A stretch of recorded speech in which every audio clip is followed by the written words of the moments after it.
At the end of an area of eastern Mongolia known as the Kurlin Valley lies a strange array of shapes.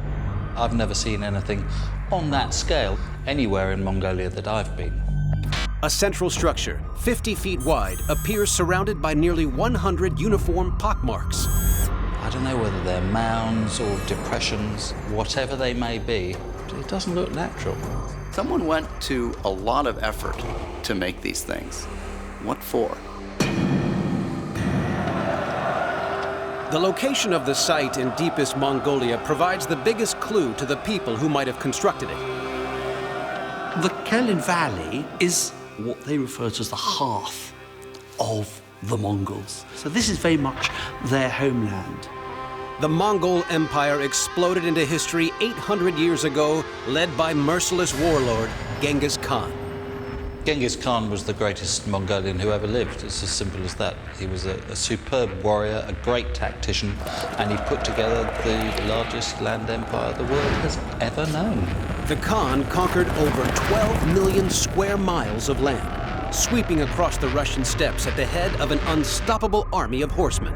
The key asset that the Mongols had was the horse. The horse was the most extraordinary war machine.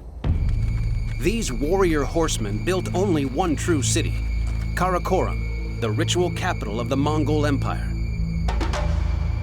In general, the Mongols didn't really build cities. They were a nomadic people that relied upon horses and stock. They lived in tents. So that's why it's probably difficult to find Mongol settlements, because nomadic populations tend to leave few remains behind. If the weird pattern is not a Mongol settlement, then what is it?